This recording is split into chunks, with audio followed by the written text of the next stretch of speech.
자, 우리 엔캠 주주님들 반갑습니다. 정말 오랜만에 엔캠에 대해서 또 브리핑을 해드리는데, 자, 영상 시작에 앞서서 일단 두 가지만 먼저 좀 말씀을 드리고 싶어요. 첫 번째로는 녹화 시간, 지금 녹화 시간이 오후 2시 48분을 지나가고 있다는 거. 오늘 우리나라 시장 같은 경우에는 현재까지는 일단 종일 우상향 시세를 좀 보여주고 있기는 합니다. 밑에 보시면은 코스피의 차트거든요. 코스피 같은 경우에는 종일 우상향을 좀 보여주고 있고, 코스닥 같은 경우에도 종일 우상향을 보여주면서 굉장히 강한 모습을 나타내주고 있습니다. 자, 오늘 우리나라 시장 같은 경우에는 외국인 기관할 거 없이 개인을 제외한 모든 메이저들이 양시장 공격적인 매수를 쏟아붓고 있는 상황이고요. 선물 같은 경우에도 외국인들이 1조 원대 이상의 매수를 쏟아붓고 있는 상황입니다. 코스피가 2.4%대 상승, 코스닥은 2.3%대 상승으로 또 니케이나 중화권 증시까지도 전체적으로 강세 흐름이 나타나면서 아시아 주요국들의 증시가 전체적으로 분위기가 좋다. 뭐 종가까지 특이사항이 있을 것 같지는 않지만 어제 같은 경우에는 민주당에서 계속 시끄럽게 하고 있는 이 금투세 관련된 이슈 때문에 종가 원저리의 시세가 좀 급격하게 빠졌었거든요. 근데 오늘 뭐 그런 일이 벌어질 것 같지는 않지만 어쨌든 녹화 시간 기준으로의 엔캠은 20만 4천 원이다라는 거 꼭 좀 참고를 좀 해주셨으면 좋겠습니다. 녹화 이후에 혹시나 급변동이 있을 수 있기 때문에 현재 시점으로 브리핑을 드린다라는 거 다시 한번 참고를 좀 해주시고요. 자, 그리고 이제 두 번째는 뭐냐면 많은 구독자분들께서 오해를 좀 하고 계신 게 있는데, 김 대표는 엔캠을 싫어한다, 김 대표가 엔캠의 공매도 세력이다, 뭐 이런 이야기를 하시는 분들이 있어요. 저도 사실 그 정도 힘이 좀 있었으면 좋겠네요. 그만큼의 영향력이 있는 사람이었으면 좋겠습니다. 근데 그게 아니라 아직까지 그만큼의 영향력이 없는 사람이기 때문에 저는 주변 눈치 볼 거 없이 좋은 건 좋은 거대로 좋다라고 설명드리고 안 좋은 건 안 좋다라고 그대로 설명을 드리는 것 뿐입니다. 주식을 투자할 때는 양방향을 보셔야 되잖아요. 양방향. 단방향만 보고 투자를 하시면 안 됩니다. 반드시 상승과 하락에 대한 모든 방향에 대해서 분석하고 대응을 하셔야 되는 거거든요. 근데 엔캠 같은 경우에는 저도 뒤에 뭐 여러 가지 설명을 다 드리겠지만 여러분들 입장에서 상당히 혼란스러운 종목일 수도 있다라는 생각이 한편으로는 듭니다. 자, 그래서 오늘자 기준으로 엔캠에 대한 투자 포인트, 눈에 보이는 것들 싹 다 여러분들께 짚어드리도록 할 테니까 여러분들도 한번 판단을 해보세요. 오히려 진짜 더 애매하실 수도 있어요. 좋은 건 좋은 거대로 당장 지금 적극적으로 투자해야 될 것 같은 분위기를 주고, 또 안 좋은 거는 안 좋은 거대로 크게 빠질 것 같은 걱정은 또 되고, 이게 지금 양방향으로 공존하는 상황이기 때문에 그런 것들 여러분들 한번 잘 판단을 해보시길 바라겠습니다. 자, 다시 한번 강조드리지만 저는 엔캠을 뭐 싫어하거나 이런 것도 없고요. 뭐 특별하게 좋아하거나 싫어하는 거 없습니다. 그냥 저는 전문가의 입장으로서 중립 입장에서 돈이 되는 종목들을 보고 또 위험성이 있는 종목들은 피하고, 이게 제가 하는 일이기 때문에 뭐 특별하게 그런 종목에 대한 편식을 하지는 않습니다. 그리고 뭐 공매도 세력이니 어쩌니 저에겐 그 정도 힘이 없다라는 거 다시 한번 참고로 부탁드리도록 할게요. 자, 일단 뭐 기술적 관점을 먼저 한번 말씀을 드려볼게요. 여러분들이 기술적 관점을 굉장히 좋아하시니까 첫 번째로 가장 중요한 거는 여기 빨간색 선 보이시죠? 이 빨간색 선이 224일 장기 이평선이에요. 김 대표가 항상 강조드리는 게 뭡니까? 장기 이평선의 방향이 우상향이냐 우하향이냐가 중요하다고 말씀을 드렸죠. 근데 일단은 우상향이다라는 것은 장기적인 평균 시세가 계속 유지가 되고 있고 오르는 시세와 오르는 흐름을 계속 이어가고 있다라는 뜻이다. 근데 이제 중요한 건 뭐냐면 이 선에 바짝 가깝게 붙어버렸다라는 거예요.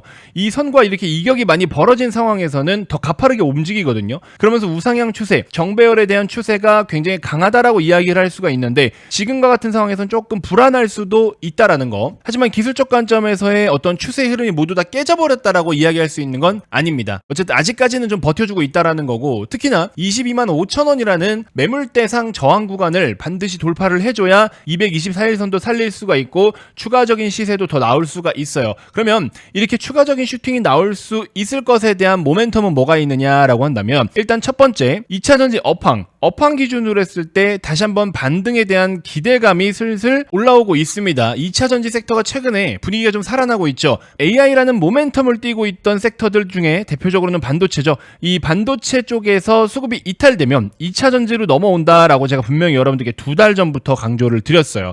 그래서 이제 그런 부분들을 놓고 봤을 때는 여전히 긍정적인 거는 사실입니다. 그래서 업황이나 섹터적인 측면에서의 어떤 분위기나 업황이나 섹터적인 측면에서 분위기라든지 실적까지 고려를 한다면 반등을 노려볼 수 있는 시기가 슬슬 다가오고는 있다. 그래서 섹터 기준으로만 놓고 보면 저점은 거의 다 형성했다라고 볼 수 있는 건 맞아요. 근데 이제 여기서 반등이 본격적으로 나와서 여러분들 엔캠 막 30만원대에 물려 계신 분들도 많으신데 30만원 이상으로 시세가 다시 치고 올라가려면 조건이 있어요. 그동안의 엔캠에 대한 미래 가치에 대해서는 여기 이미 주가가 다 반영이 된 거거든요. 그럼 지금부터 엔캠은 또 새로운 걸 보여줘야 돼요. 근데 솔직히 말씀드리면 엔캠은 증설이라든지 뭐 시설 투자라든지 이런 것들을 공격적으로 계속 해오고 전방 기업들이 증설하는 데에 맞춰가지고 인근에다 공장을 짓고 납품하고 이런 흐름들은 여전히 좋아요. 근데 가장 중요한 건 뭐냐면 IRA의 후속 법안인 FEOC에도 물론 해당이 되는 부분이고 전해액이라는 것이 일단 당장에 IRA 조건이 충족이 안 되고 있지만 2년 유예를 받은 이유는 뭐냐면 이 전해액이라는 것은 여러분들 제가 자주 설명드리지만 전해액은 전해질 플러스 용매 플러스 첨가제입니다. 이렇게 세 가지가 합쳐져서 전해액이 되는 거거든요. 근데 이 중에서 가장 중요한 게 전해질인데 이 첨가제 같은 경우에는 국산 내재화가 가능할 것 같고 근데 전해질은 여전히 중국에 대한 의존도가 매우 높아요. 그래서 전해액 같은 경우에는 상품을 생산하는 데 있어서 전해질이 내재화가 되어 있지 않고 중국에 대한 의존도가 너무나 높기 때문에 중국 아니면 전해액을 생산할 수 없어요. 근데 이 엔캠이라는 놈은 글로벌 4위 기업이기도 하지만 미국 현지 내에 들어가 있는 기업 중에서는 1등이란 말이에요. 압도적인 1위예요. 근데 이 4위라는 놈이 미국의 버프를 받아서 1, 2, 3등 중국 기업들을 다 치워줬더니 4등에서 1등까지 올라갔음에도 불구하고 1등을 유지하려면 또 중국이 필요하다라는 거죠. 중국을 배제시키고 중국의 성장을 잠재적으로 침체시키기 위해서 IRA라는 법안을 실행을 한 부분들도 있는데 궁극적으로는 인플레이션을 감축하기 위한 목표도 분명하게 있지만서도 어쨌든 중국 견제가 크잖아요. 근데 이게 해결이 안 됐다라는 거죠. 이렇게 되면 엔캠은 사실 미국 입장에서 보면은 이 전해질에 대해서 중국 의존도를 얼른 낮추고 내재화를 빨리 해야 된다라는 그런 과제를 줄 수밖에 없겠죠. 이게 이제 2년 동안 시간을 줄 테니까 해놔라. 이렇게 이제 되는 겁니다. 자, 어쨌든 간에 내재화가 이루어지지 않는다라고 한다면 엔캠은 30만 원 이상은 당분간 좀 힘들 수 있어요. 왜 힘든지에 대해서 추가적으로 말씀을 좀 드려본다면 자, 이제 기본적 분석으로 들어갑니다. 보시면 매출은 그래도 계속 증가세를 보이고 있어요. 매출이 나오는 건 당연하죠. 왜냐? 그동안 증설한 게 있는데 매출이 안 나오는 게 더 이상한 거죠. 그럼 얘는 벌써 휴지 조각 됐어요. 근데 영업이익을 보세요. 이익이 제대로 살아나질 않습니다. 증설을 하고 있고 시설 투자를 늘려가고 있고 납품은 하거든요. 납품은 하니까 매출은 찍히는데 이익이 안 잡혀요. 심지어 당기순이익도 작년 기준으로는 빨간불 띄었고요. 분기 실적 기준으로 했을 때도 지난 4분기와 1분기 처참합니다. 당기순이익 2,986억 적자고요. 그 다음에 2분기 때 매출이 1,000억대로 회복은 했지만 영업이익 6억이고 당기순이익은 다시 또 손실이에요. 자, 그래서 과연 엔캠이 지금 이대로 흘러가면 정말 괜찮을까에 대해서 지금 걱정이 좀 되더라고요. 공시에 들어와서 보면은 타인에 대한 채무보증 결정이라든지 이런 것들 금액이 좀 있지만 그냥 모회사 자회사 간에 보증을 서서 돈을 땡겨주고 이런 내용들이 좀 있었고 여기 보시면 파생상품거래 손실 발생이라고 해가지고 자본 대비 43%인 꽤 큰 금액을 지금 평가 손실이 발생했다. 말 그대로 평가를 했을 때 손실인 거지 이거를 실질적으로 현금 유출이 없는 손실이다. 무슨 말이냐?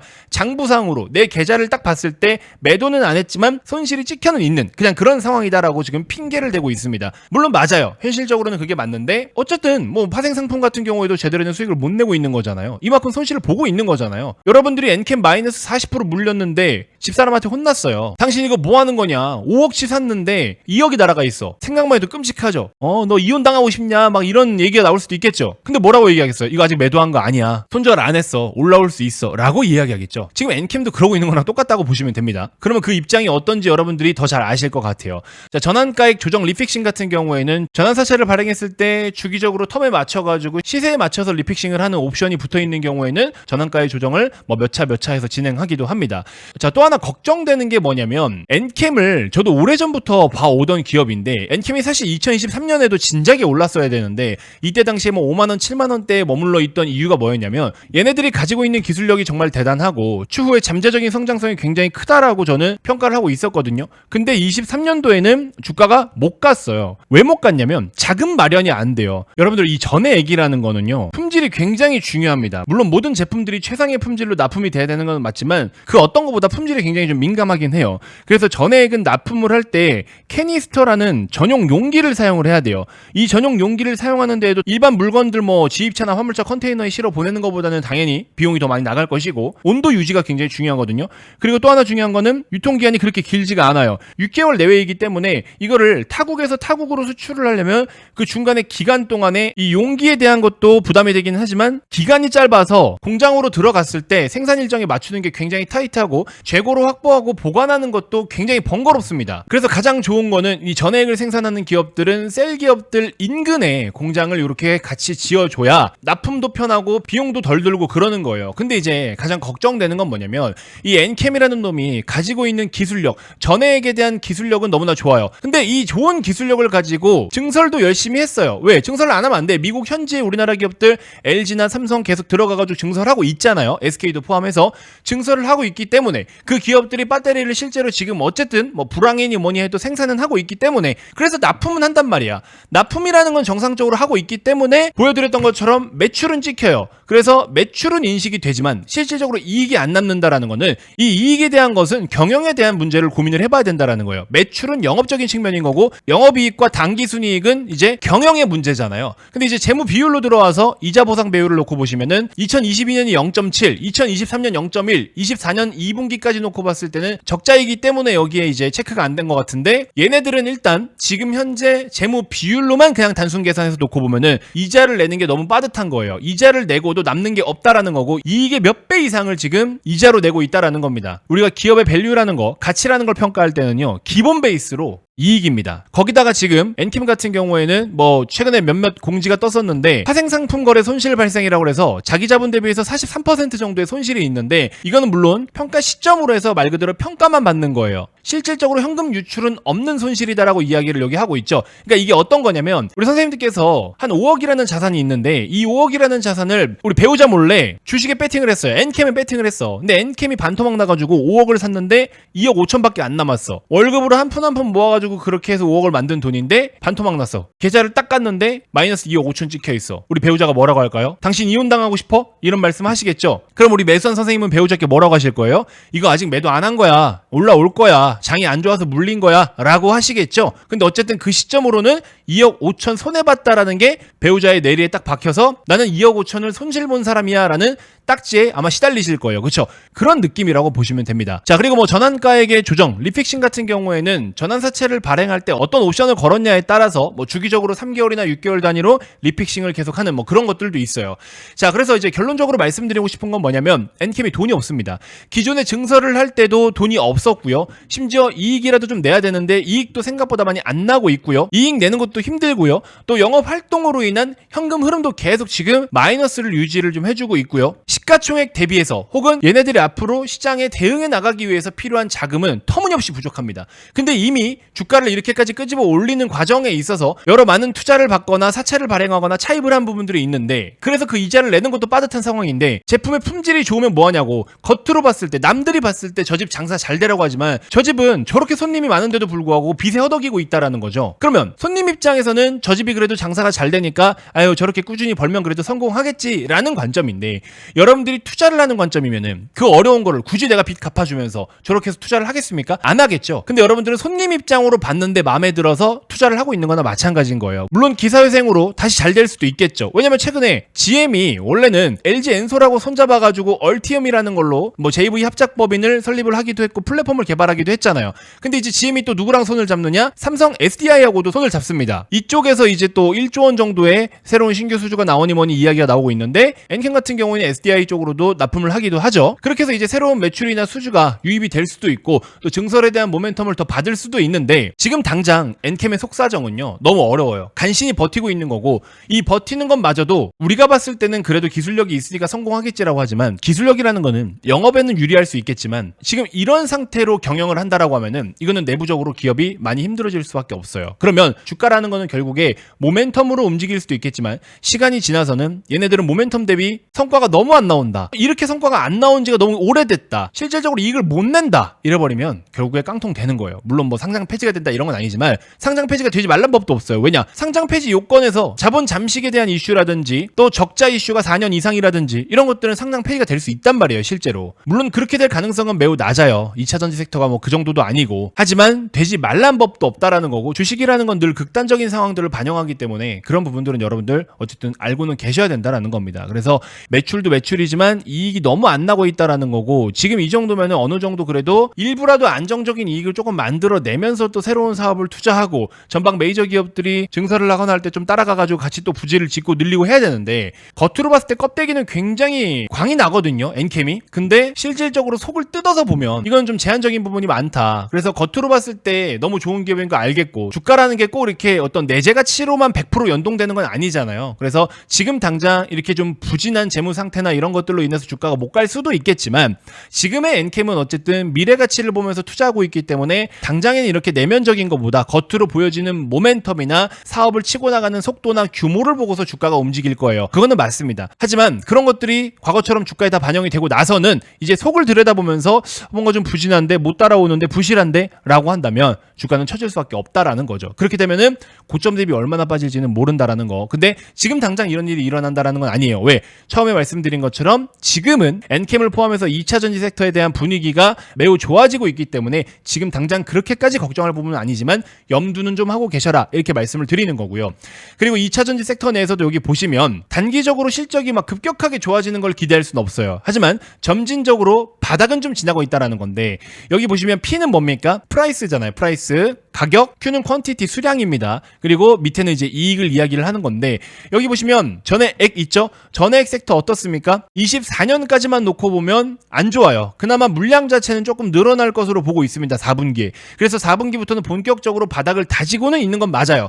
그리고 이제 2025년 1분기 때는 거의 횡보로 더 이상 빠질 건 없다라는 식으로 자리를 잡을 것 같고, 그 다음에 2025년 2분기부터는 이제 전액 놓고 보시면 어때요? 수량이 올라오면서 수익성도 개선될 것 같다라는 겁니다. 근데 가격이 뛸 것 같지는 않다라는 거죠. 어쨌든 가격은 유지가 되지만 수량이 높아지고 이익이 더 늘어난다라는 것은 긍정적인 거죠. 근데 이게 전액뿐만 아니라 보시는 것처럼 2025년 2분기부터는 2차 전지 섹터의 본격적인 반등을 전망하고 기대하고 있다. 주가라는 건 보통 빠르면 3개월, 조금 길면은 6개월 정도 선행해서 움직이거든요.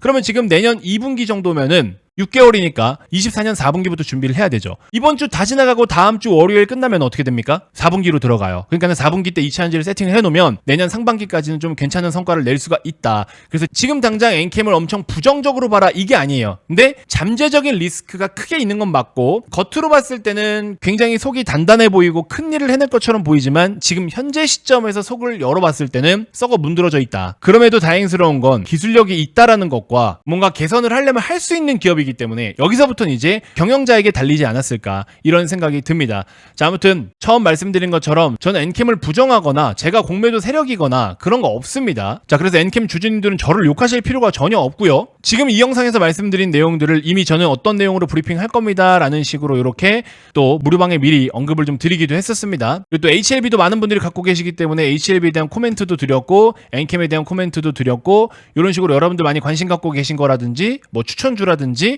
2차 전지 지금 어떤 식으로 봐야 되는지 등등 이런 것들을 다양하게 브리핑을 드리고 있으니까 여러분들 김 대표가 직접 운영하고 있는 머니코드 무료방에 꼭 한 번씩 들어와 보시고요. 투자하시는데 정말 많은 도움이 되실 겁니다. 여러분들이 많이 관심 갖고 계신 종목들도 중간중간에 많은 브리핑을 좀 해드리고 트래킹을 해드리도록 할 테니까, 아마 여러분들이 여기저기 뭐 많은 카톡방이니 뭐니 들어가 계실 텐데 그런 거 경험해 보신 거랑 차원이 다르다라는 걸 제가 한번 보여드리도록 하겠습니다. 들어오셨다가 마음에 안 들면 나가면 그만이잖아요. 그러니까 꼭 한 번씩 오셔서 다양한 내용들 한번 꼭 살펴보시고 투자에 많은 도움을 받아가셨으면 좋겠습니다. 자, 화면 좌측에 보이시는 김 대표 개인 번호로 머니코드라고 남겨주시면 우리 엔캠 주주님들도 무료방으로 모셔서 제가 정성껏 다양한 정보를 제공해드리도록 하겠습니다. 자, 이번 영상 이렇게 해서 마무리하도록 하겠습니다. 고맙습니다.